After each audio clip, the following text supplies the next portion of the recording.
আমাদের দৈনন্দিন জীবনে প্রয়োজনীয়তার কোনো শেষ নাই এবং চাহিদার কোনো লাগাম নাই, অর্থাৎ প্রয়োজনীয়তা এবং চাহিদা লাগামহীনভাবে চলে, একটার পর একটা লাগতেই থাকে। তো আজকে আমাদের কিছু প্রয়োজনীয় জিনিস কেনার জন্যই আমরা বের হচ্ছি এবং বিকেল দিকে যাচ্ছি। মনে হয় না আজকে বাসায় এসে ইফতার করতে পারবো বা বাসায় এসে ইফতার বানানোর মতো কোনো সুযোগ পাবো। আজকেও হয়তো স্ট্রিট ফুড দিয়েই আমাদেরকে ইফতার করতে হবে। তো ছেলেকে নিয়ে আমরা চলে গেলাম, আমরা যাচ্ছি এবং যেখানে যাব সেখান থেকে আসলে সহজলভ্য কিছু জিনিস আমরা ক্রয় করব। এর আগের ভিডিওতে আমি একটা ভিডিওতে বলেছিলাম যে আসলে দ্রব্যমূল্যের যে ঊর্ধ্বগতি, সেখানে আমাদের মতো মধ্যবিত্তরা চাই যেখানে একটু কোয়ালিটিফুল ভালো জিনিস এবং কম দামে পাওয়া যায় সেখানেই কিন্তু যাই। তো বরাবরের মতোই আমি সব সময় কাঁচা বাজারটা এবং গরুর দুধটা কিনে থাকি আমতলী থেকে। আমতলীতে হচ্ছে কৃষকেরা সরাসরি ওখানে সবজি নিয়ে আসে, যার জন্য এবং কিছুটা কম পাওয়া যায়। আমরা যে এলাকায় থাকি সেখানে অনেক চড়া মূল্য সব কিছুর, এখানকার চেয়ে অর্ধেক দামে ওখান থেকে আনতে পারি এবং জিনিসগুলো খুব ফ্রেশ, তাই আমরা চলে যাচ্ছি। আমরা জয়দেবপুরে বের হয়ে জয়দেবপুর দিয়ে পার হচ্ছি। জয়দেবপুরে এত ফাঁকা দুপুরবেলা করে, যেহেতু দুপুরের পরপরই রাস্তাঘাটে কোনো মানুষ নাই। এটা হচ্ছে জয়দেবপুর রেলগেটে একদম বাজারের ভিড় লেগেছে। এখানেও যে যার মতো করে ডালা সাজায় নিয়ে আসে সবজি এবং সবাই তাদের প্রয়োজনীয় সবজি কিনে থাকে, কারণ এখানেও না সবজির দাম অনেক কম, কিন্তু এই সবজিগুলো আমার কাছে মনে হয় না যে ক্ষেতের সবজি, হয়তো এরা আড়ত থেকে নিয়ে আসে। তো এখানে কেনা বেচার ধুম চলছে, যে যার মতো পারে। আসলে জীবিকার তাগিদেই মানুষকে অনেক কিছু করতে হয়। আজকে যারা ডালা সাজায় বসছে, কালকে হয়তো তারা বড় ব্যবসায়ী হবে, বড় আড়ত দিয়ে বসবে। এটা আল্লাহ পাকই ভালো জানেন কার ভাগ্যে কি লেখা আছে। আমার রাজপুত্র খুব সাজুগুজু করে আমাদের সাথে যাচ্ছে। সে সাজুগুজু করে থাকলে সাধারণত কথা বলে না। আমরা হারিনাল চলে এসেছি কথা বলতে বলতে। হারিনালের এই রাস্তাগুলোতে সকালবেলাতে বাজার বসে থাকে, এখন তো মনে হচ্ছে একদমই ফাঁকা। হারিনাল পার হওয়ার পরে আমরা আমতলির দিকে ছুটছি এবং এই আমতলির দিকে যেতে পুরোটাই হচ্ছে গ্রাম্য পরিবেশ। এখানে মাঠ ঘাট, বিশুদ্ধ বাতাস, সব কিছুই অনেক ভালো লাগে আমার কাছে। আমরা মাঝে মধ্যেই সময় পেলে এই জায়গাগুলোতে আসি ঘোরার জন্য, কারণ আমি যেহেতু গ্রামের মেয়ে, গ্রাম আমার কাছে প্রচণ্ড ভালো লাগে এবং আমাকে খুব আনন্দ দেয়। তো অলরেডি আমরা আমতলিতে চলে এসেছি। এখানে ভাড়া দেওয়ার পরে আমি চলে গেছি একদম সোজা সবজির কাছে, অর্থাৎ আমাকে তো সবজিই টানছে। আমি কিন্তু আজকে মূলত এসেছি এখানে গরুর দুধ কেনার জন্য। তো যেহেতু এসে দেখলাম যে না, সবজিও বসেছে এবং এখানে সবজি যারা বিক্রি করে তারা হচ্ছে মাঠ লেভেলের কৃষক পর্যায়ের, তারা একদম ক্ষেতের টাটকা সবজি নিয়ে আসে। এবং ওই যে বললাম আমি যে এলাকায় থাকি সেখানকার চেয়ে এখানে অর্ধেক দামে পাওয়া যায়। এখান থেকে আমি বাজার যতটা নিয়ে আসি, মোটামুটি 8 দিন 10 দিনের আমার একবারে বাজার নিয়ে আসি, যার জন্য আমার অত বেশি কষ্ট করতে হয় না, অর্থাৎ মাসে 4 বার করে বাজার করলেই আমার চলে যায়। তো আমি একটা একটা করে দেখছি। এখানে ঢেঁড়স দেখলাম, ঢেঁড়স আমার হাজব্যান্ডের খুব পছন্দ, কিন্তু আমি ঢেঁড়স ভাজতে পারি না। একটা লাউ পাইলাম, এত কচি লাউটা, এবং এই লাউটা অনেক কম মূল্যে আমি এখান থেকে নিয়ে নিলাম।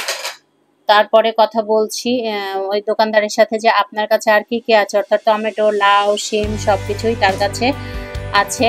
তো লাউটা নেওয়ার পরে আমি বলছি, ভাই ভালো ভালো সবজি আমাকে দিবেন যেন আমার আসতে না হয়, এবং রোজার মধ্যে বুঝছেন আপনারা মানুষের জন্য একটু কম মূল্যে ছাড় দিবেন, যারা কিনতে পারে না তাদেরকে পারলে ফ্রি দিবেন, মানে যেটুকু প্যাচাল পাড়ার দরকার আর কি প্যাচাল পেরে নিলাম।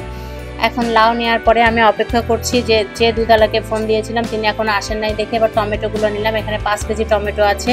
আমি টমেটো সবসময় ফ্রোজেন করে রাখি, অর্থাৎ টমেটোর চাটনিটা এই রমজান মাস জুড়েই আমি খাচ্ছি। মানে ভোরবেলা হয় কি আমার একটু টমেটোর চাটনি একটু ভাজা পোড়া হইলে আমি একটু খেতে পারি। এবার এগুলা কিনতে কিনতে আমি যে ভাইকে ফোন দিয়েছিলাম, ওনার হচ্ছে নিজস্ব গরু, দেশি গরুর দুধ নিয়ে আসছে। প্রত্যেক বিকেলবেলা দুধটাই আমি সবসময় নিয়ে থাকি, আমি কখনোই সকালে দোহানো দুধটা নেই না। তো বিকালবেলার দুধটাকে আমার মনে হয় যে ক্রিমি একটু বেশি থাকে এবং দুধটা অনেক ভালো লাগে। সকালবেলা দুধটা একটু হালকা লাগে বা পানি পানি টাইপের লাগে। তো ভাইয়ের সাথে কথা বলছি, উনি মোটামুটি 8 কেজি দুধ নিয়ে এসেছে। আমি আরও 2 কেজি নিব, অর্থাৎ 10 কেজি দুধ নিব। রোজার আগে একবার কিনেছিলাম, সেগুলো শেষ হয়ে গেছে। এখন মধ্য রোজাতে এসে আবার আমাকে আজকে কিনতে হচ্ছে, কারণ ঈদের সময় সেমাই রান্না করতে হবে। আর প্রত্যেকদিন ভোরবেলা দুধ কলা ভাত না হলে আমি আসলে ভাত খেতে পারি না। সেহরিতে আমার খুব কষ্ট হয়ে যায়, তার জন্যই আজকে আমি একটু বেশি করেই নিই।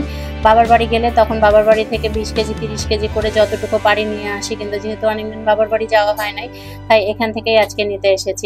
নিতে ওই ভাইয়ের সাথে কথা বলছি, উনি আমাকে বলছে, আপা আপনি কেন কষ্ট করে আসেন, আপনারা কষ্ট করে আসতে হবে না, আমি ফ্রোজেন করে রাখবো, আপনি আপনার বাসার কাছ থেকে নিয়ে নেবেন। কিন্তু এটা আসলে আমার কাছে ভালো লাগে নাই, কারণ কি ফ্রোজেন করে রাখবে এবং সেই ফ্রোজেন দুধটাকে আবার লিকুইড করতে হবে, তারপর আমি সেগুলোকে আমার বোতলে রাখবো। এই ব্যাপারটা থেকে তা ভালো কষ্ট করে হইলেও একটু নিয়ে আসা যায়।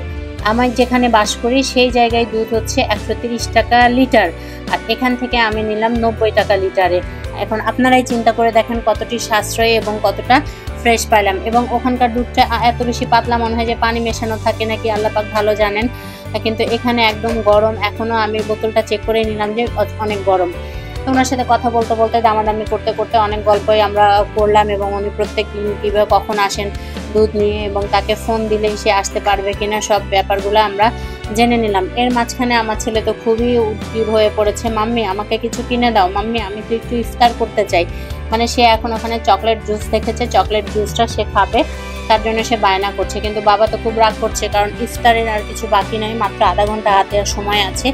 আমরা ভালোই বুঝতে পারছি যে আজকে বাসায় ফিরে ইফতার বানানোর মতো কোনো রকম সময় সুযোগ আমাদের হবে না। তা আমতলী থেকে আমরা কাঁচা বাজার করলাম এবং সব কিছু দুধ নিলাম। নেওয়ার পরে আমরা রেলগেট চলে এসেছি। রেলগেটে আসার পরে দেখছি যে আর হাতে বেশি সময় নাই, মাত্র 15 মিনিট সময় আছে। তো এখান থেকে আমরা ইফতার কিনে নিচ্ছি। একদম লাস্ট মোমেন্টে ইফতারের জন্য অনেক বেশি ভিড়, অনেক বেশি বেচাকেনা চলছে এবং আমরা 2টা চেয়েছি, ওনারা 3টা দিয়েছে। মানে সবাইকে একটু বাড়তি বাড়তি করে দিচ্ছে, কারণ আর কিছুক্ষণ পরেই ইফতার, এগুলো তো সব নষ্ট হবে। তাই সবাইকে দিচ্ছে। সুরমাতে একদম সুরমার সামনেই ইফতার বিক্রির আয়োজন চলছে। তো আজকের ভিডিওটা এই পর্যন্তই। নিশ্চয়ই আপনাদের ভালো লেগেছে। ভালো লেগে থাকলে লাইক কমেন্ট শেয়ার করবেন, সেই সাথে সাবস্ক্রাইব করবেন। আর ফেসবুক থেকে দেখলে অবশ্যই ফলো দিয়ে রাখবেন, আমাকে পাশে থাকবেন, আমাকে উৎসাহ দিবেন। আরও নতুন নতুন ভিডিও পেতে আমার পেজে থাকবেন, আমাদের সাথে থাকবেন। Tata, bye bye.